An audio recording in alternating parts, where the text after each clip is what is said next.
반갑습니다. 이제 다음 주면은 구정, 그러니까 옛날시, 음력으로 하는 1월 1일 새해가 돌아옵니다. 신정으로 새해를 맞이하면은 사회적으로 한 해가 시작되는 것 같고, 구정으로 새해를 맞이하면 친족 관계 속에서 새해가 시작되는 것 같습니다. 그리고 그 다음에 동지가 되면은 긴 겨울의 끝, 겨울이 밤이 길어지고 낮이 짧아지다가 드디어 밤은 줄어들고 낮이 길어지는 전환점을 맞이합니다. 우리는 이렇게 전환점이 되는 곳, 또 겨울이 끝나고 봄의 기운이 들어온다는 입춘, 이제 이런 때를 맞이하면은 뭔가 새로 결심을 좀 하고 싶어요. 자, 이제 결심은 하는데 결심이 일회성으로 끝나느냐, 장기적인 안목을 갖느냐, 이런 얘기를 하면은 실천 계획이 있는 실천 계획, 구체적인 계획과 방법, 이런 것들이 있는 목표를 세웠느냐, 아니면은 무엇을 좀 했으면 좋겠다. 자, 올해는 운동을 좀 했으면 좋겠다. 올해는 누구하고 관계를 좀 개선했으면 좋겠다. 이런 막연한 이렇게 목표가 있기도 하고, 그 다음에 이제 구체적으로 되는 건데, 요즘식으로 얘기하자면은 일산의 이 도시는 계획 도시예요. 그렇죠? 그러니까 도시가 빈 벌판 위에 설계가 됐습니다. 그리고 그 위치에 따라서 차츰차츰 집들이 들어서요. 그러니까 기본 인프라가 갖추어져 있고 도로망이 갖추어져 있고, 그 위에 그 도로망과 이런 것들을 피해서 이제 주거지역과 필요 시설들이 들어옵니다. 이렇게 되면은 도시의 모양이 잘 갖추어져요. 먼저 짓고 나중 짓는 거는 있어도 전반적으로 계획을 세울 때 도시 전체를 위성 사진을 내려다보고서 하듯이 그렇게 이제 도시 계획을 하는 거죠. 자연 도시 같으면은 거기에는 미로가 많이 발생됩니다. 그 땅 위에서 사는 사람이 그때 필요한 건물도 짓고 시설물도 하고, 그러다 보면은 필요한 시설물이 들어가야 할 자리에 못 들어가기도 하고, 그게 또 상황에 따라서 늘 변해요. 자, 우리는 지금 이제 내 인생을 놓고서 한 해 새로운 계획. 작년에는 이 자연 발생적인 취락 구조를 가진 희망사항이었느냐, 아니면은 전반적으로 내 삶의 흐름을 보고 내 습관의 형태를 보고 또 나와 관계 맺고 있는 가족과 이웃의 관계 구조 위에서 내 목표를 세웠느냐, 아니면은 그냥 무엇이 하나 됐으면 좋겠다, 이런 목표를 세웠었느냐. 이제 지난 송구영신이라 오래 묵은 것은 보내고 아쉬운 건 이제 보내고, 또 이제 새로 새 것을 맞이하고 새 목표를 세우는데 어떻게 세울 것이냐. 내가 현재 살고 있는 이 시점에서 내가 가지고 있는 내 습관 체계, 내 몸의 습관, 말의 습관, 마음 습관, 이것이 자동화 시스템에 의해서 돌아가고 있는데, 그것이 일으키고 있는 여러 가지 긍정적인 면도 있고 부정적인 면도 있어요.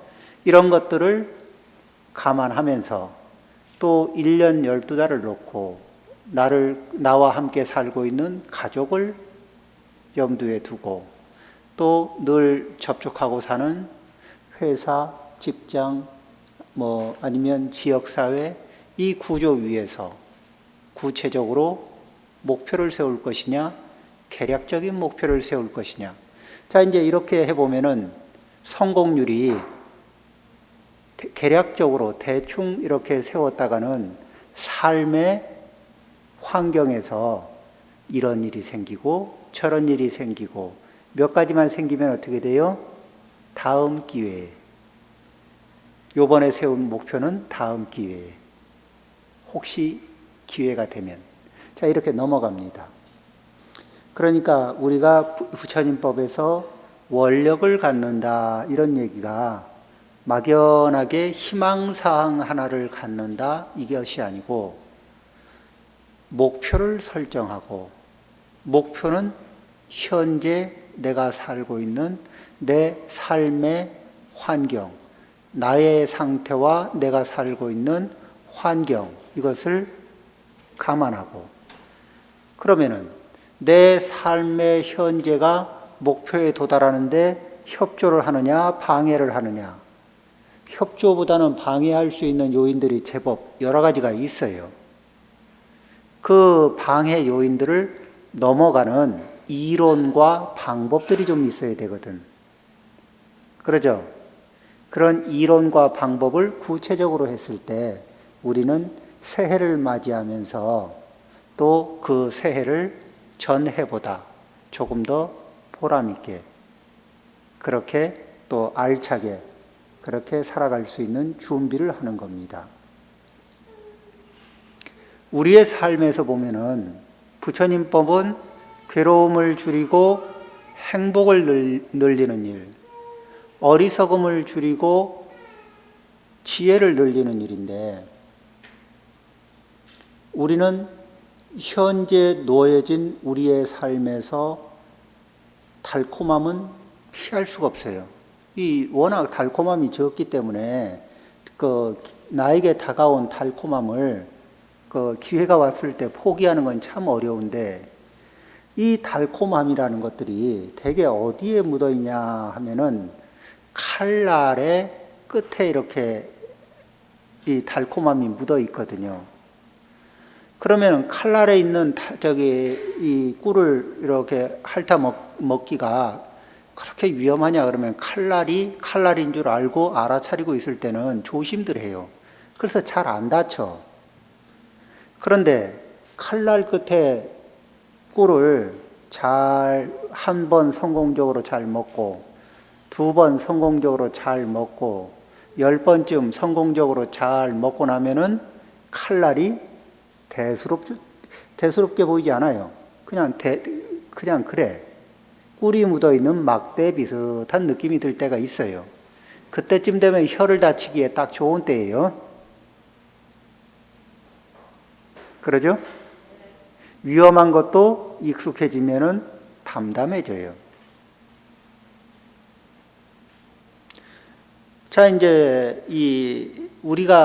우리의 이 중생의 업에서 중생이 재미나게 느끼는 것들은 다 위험한 끝에 매달려 있거든.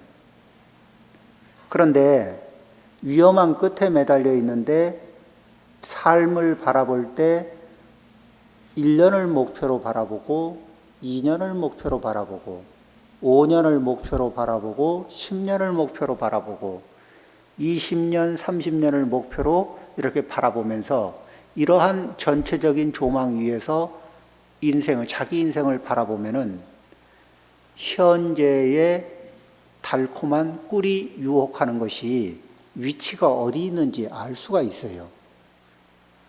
그런데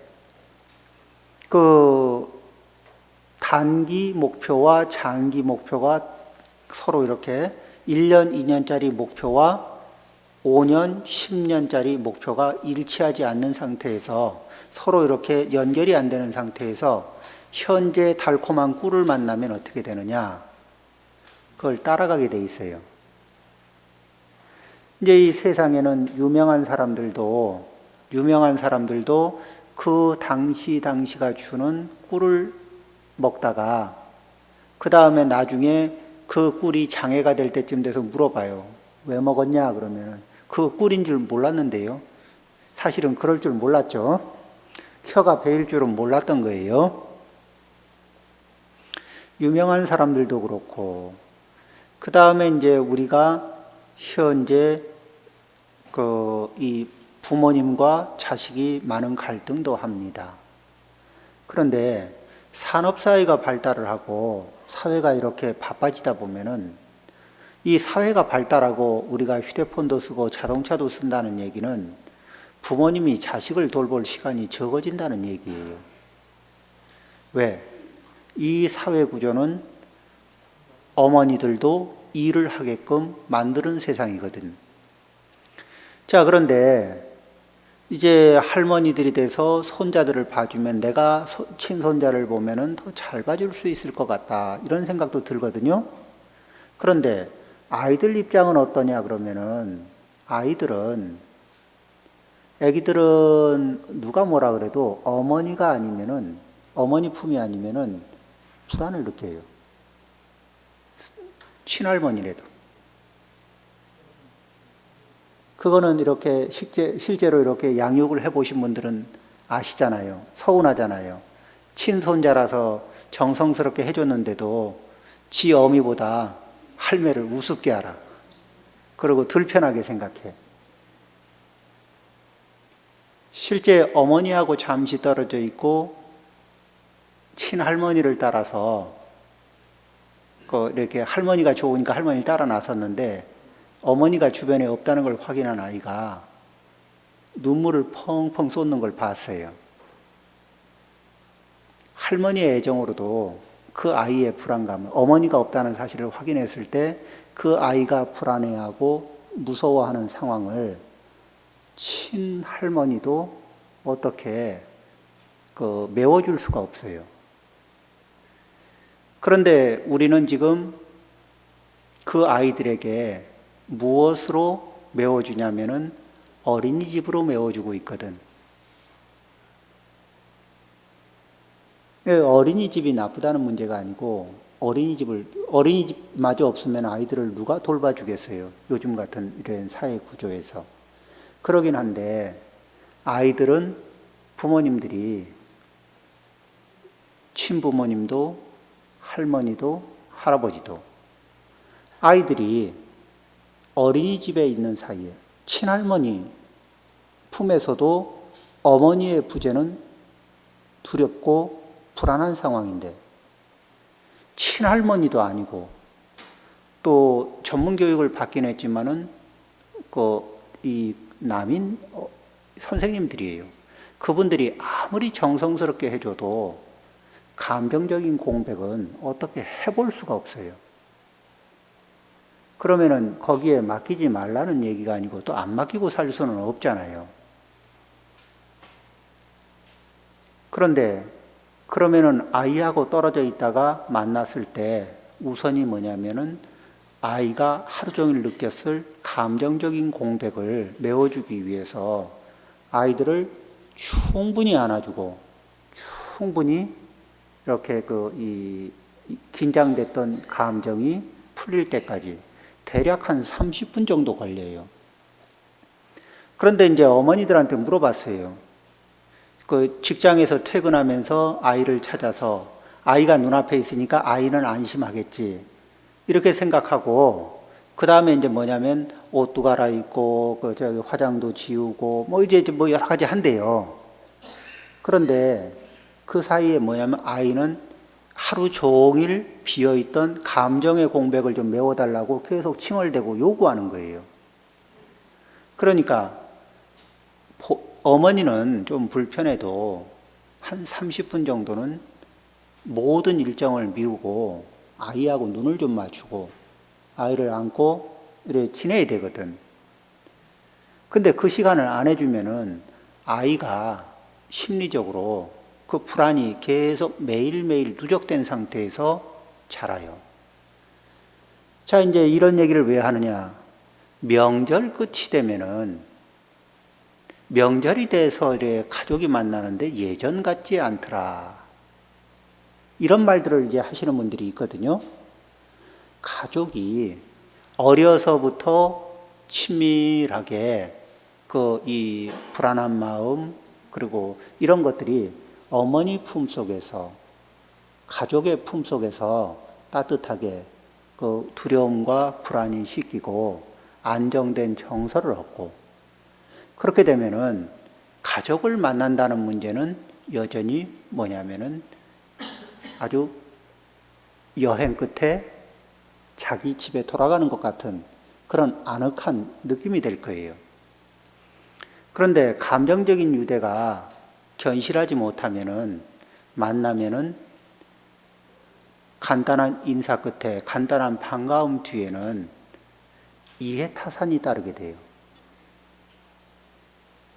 그러면은 명분상 만나야 되는데 만나 놓고 나면은 나눌 정이라는 게 샘물처럼 솟아올라야지 이게 빨래 짜듯이 짜내려 그러면은 아주 힘든 얘기예요. 그런데 이런 것들이 어떻게 되냐면은 어느 날 갑자기 우리는 정을 좀 많이 느끼고 살도록 하자 이렇게 얘기한다고 해도 안 쉬운 거예요. 그래서 빨래 짜듯이 막 정을 짜내봐도 그 한참 애를 쓰다가 그 다음에 몇 시간 애를 쓰다 끝 이렇게 돼버리거든. 그래서 우리는 이 새해를 맞이할 때 과거에 어느 부분이 조금 비어 있었던가? 그러죠? 사느라고 다들 열심히 살았고 애 쓰느라고 열심히 애를 쓴 거는 맞아요. 그래도 빈자리는 있기 마련이고 그런 빈자리에 대해서 뭐냐면은 인정을 하고 빈자리에 대해서 빈자리에 대해서 왜 인정을 하고 그리고 좀 미안한 마음을 가져야 되느냐? 마음의 상처가 있는 사람은 그 상처가 평생을 가져가요. 그러니까 그 관계 속에서는 항상 그 상처가 우리하게 울리거든. 그러니까 그 상처를 준 입장에서는 과거의 이야기인데 상처가 있는 사람한테는 현재의 이야기가 돼요. 지금 아픈 거예요. 언제적 일인데 아직도 그런 얘기를 하느냐 이렇게 얘기할 수도 있지만 언제적 일이긴 한데 아물지 않은 상처가 지금도 아프게 하는 거예요. 그래서 문제는 뭐냐면은 그런 과거에 잘 살펴줘야 하는데 살다 보니까 안 된 부분들이 있어요. 그러죠? 그런 부분에 대해서 좀 미안한 마음도 있고 지금부터라도 이렇게 부족한 부분에 대해서 좀 안쓰럽게 생각하면서 잘해주고 싶은 마음. 이러면은 뭐예요? 우리가 서로 만나는데 그 미안한 마음과 잘해주고 싶은 정성하고 이런 것이 있으면은 그러면은 관계는 조화로워져요. 그런데 나도 해줄 만큼 해줬고 그때는 사느라고 다 그랬고 어쩔 수 없는 건데 그걸 가지고 어느 세월에 이제 와서 여전히 투정을 부리는 거는 애도 아니고 뭐 이런 식으로 얘기가 진행이 되면은 말은 맞아요. 그런데 감정이 섞이질 않습니다. 지금 이제 세상을 살아가면서 우리가 점점 이 핵가족화되고 그리고 집들도 가족 단위로 살고 그러니까 한 세대 단위로 살죠. 세대가 점점 쪼개져서 다 개인 방을 쓰고 그 다음에 개인과 개인도 나이를 먹으면 집을 달리해서 써요. 이러다 보니까 워낙 독립돼서 개인적으로 살다 보니까 이 감정을 조화롭게 원만하게 편안하게 이렇게 섞어가면서 사는 그런 기회도 적고 그리고 능력들도 자꾸 퇴화를 합니다. 왜? 안 쓰니까. 쓸 기회가 적어서 그래요. 그래서 사람 속에서 외로움을 느끼는데 정작 그 문제를 해결하기 위해서 다가가다가 서로에게 상처만 나누는 이런 일들이 너무너무 많은 거예요. 혼자 살기엔 외롭고 함께 살기는 상처가 너무 많고. 자, 이제 이런 상태에서 우리의 현실을 이 명절을 앞두고 다시 생각하면서 생각하는 거예요. 내가 어느 시인이 그런 말을 했죠. 가족을 볼 때는 어떤 마음이냐면은 이미 준 것은 모두 잊어버리고 못 따준 것만을 생각하는 거예요.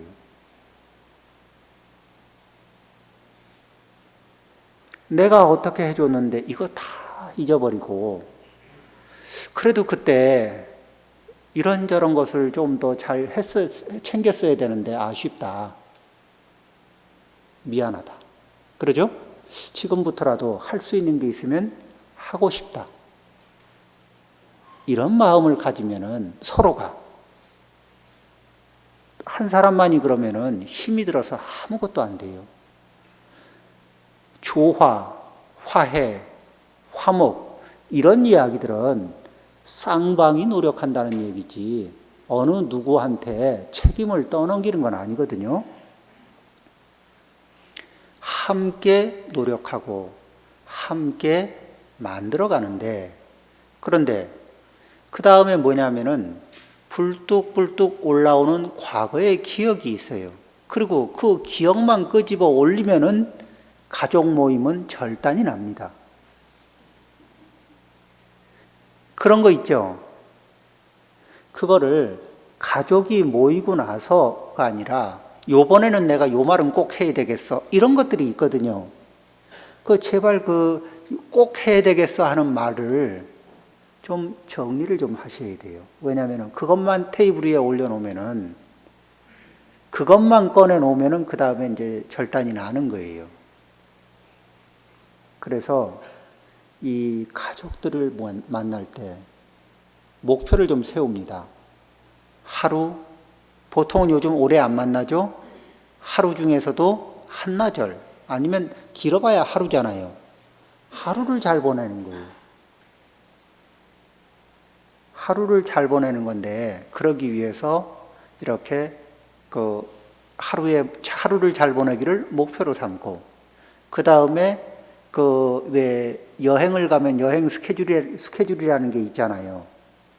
그렇듯이 가족하고 지내면서 오전, 오후 이렇게 보낼 수 있는 이 방법들, 이런 것도 미리 좀 생각하고 의논하고, 그죠? 그 다음에 서로에게 덕담을 하고 서로를 위로하는 말도 좀 미리 생각 좀 해보고, 그것을 그냥 이렇게 머릿속에서 얼굴 쳐다보고 갑자기, 그게 아니고 이 서로를 이렇게 어머니 얼굴을 떠올리고 아버님 얼굴을 떠올리고 형님 얼굴을 떠올리고 동생 얼굴을 떠올리고, 그러면서 하나하나에게 이 고마웠던 거, 미안했던 거, 아쉬웠던 거, 그런 중에서 어떻게 해요? 상처 주는 말은 넣는다, 뺀다. 그건 빼고. 그건 보태봐야 도움도 안 돼요. 그렇게 해서 이제 만나면은 꼭 이렇게 내 마음을 담아서 해주고 싶은 말, 또 나누고 싶은 말, 이런 것들을 좀 정리 좀 하는 거예요. 그래서 전체를 이렇게 계획된 도시는 이렇게 정돈이 되듯이, 이렇게 그런 가족을 만나기 전에 감정을 좀 정리하고 생각을 좀 정리하는 거예요. 그리고 하루를 같이 모여서 즐겁게 보내는 즐겁게 보내는 시간 스케줄, 이렇게 설계를 좀 하는 거예요. 그렇게 해가지고, 그렇게 하면서 뭐예요? 모이면은 즐거움이 늘어나고, 다른 사람들 속에서는, 사회 속에서는 아이들이 어린이집 선생님들이 너무너무 좋아도 굉장한 긴장을 하고 불안하고 두려워합니다. 할머니 품이 좋기는 좋은데 여전히 불안하고 때로는 어머니의 부재를 느낄 때 두렵습니다. 어머니의 품 속에서도 때로는 불안하고 때로는 두렵기도 하지만은 쉽게 안정을 찾습니다. 우리가 사회 속에 살면서 좋은 사람들 속에 살면서 그래도 여전히 불안하고 여전히 두려울 때가 많아요.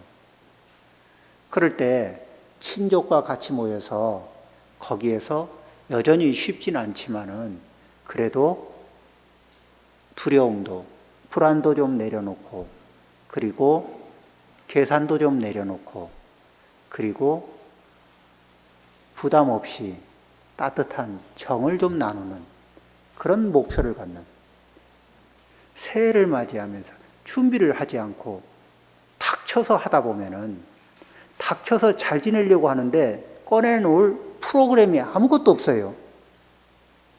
그러죠? 또 꺼내놓을 화제가 아무것도 없어요.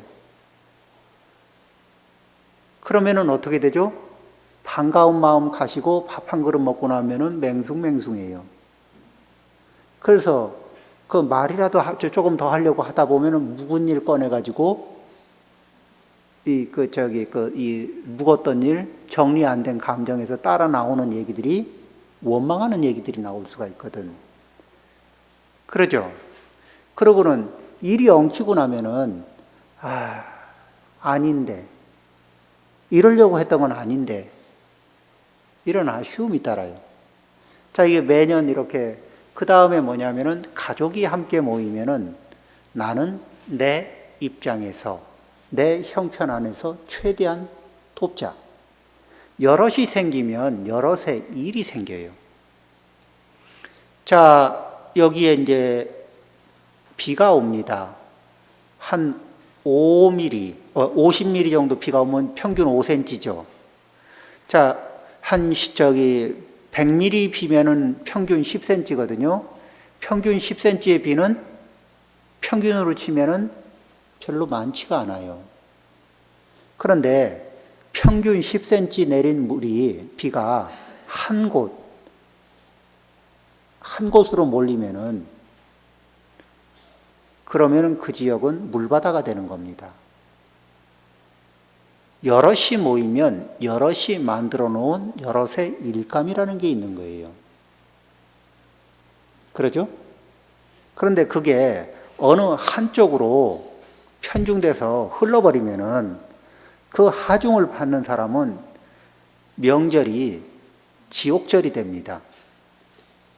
그리고 가족이 전혀 배려가 없다는 생각이 들고 가족을 만나는 게 기쁨이 아니라 고통이 되는 거예요. 그래서 그 시시때때로 컨트롤 타워가 되는 어른들은 힘이 어느 것이 그 어려운 일이 혼자 하면 괴롭고 여럿이 하면 즐거운 일들이거든요. 정도 나누고. 그래서 뭐냐면은 함께 챙기는 거예요. 그리고 그때는 남자 여자 크게 이리 안 가리고 요즘 세태에 그죠? 그러면서 힘든 일을 덜어주고 그리고 힘든 일은 빨리 도와서 함께 처리하고 그 다음에 즐겁게 지내는 시간을 많이 늘리고 어느 누구 하나한테 명분으로 너는 막내니까 네가 맞으니까 이런 명분 말고요. 전체에게 우리가 여럿이서 모여서 생기는 여럿의 일을 함께 후닥닥 잘 하고 또 함께 모여서 함께 즐겁게 지내는 시간을 많이 갖고 그리고 덕담을 준비를 많이 해서 진실과 통하는 사실과 통하는 그냥 입에 발린 덕담이 아닌 정말 덕담 살다 보면은 느꼈던 그분한테 받았던 고마웠던 기억들 그러죠? 이런 것들 덕담도 찾아서 기억을 해두고 준비를 하시는 거예요. 이렇게 그 명절을 잘 보내고 한 해를 잘 보내고 가족과 함께 새해를 맞이하는 것이 구정이거든. 가족과 함께 맞이한 그 새해가 출발이 원만하고 내 삶의 베이스 캠프는 여전히 튼튼하고 여전히 따뜻하고 내 삶의 베이스 캠프는 누구에게, 어디에 비교해도 정말 좋다는 그런 내 가슴에 안정되고 신뢰할 수 있는 그런 환경이 되도록 그렇게 이제 만들어갈 필요가 있다는 거예요.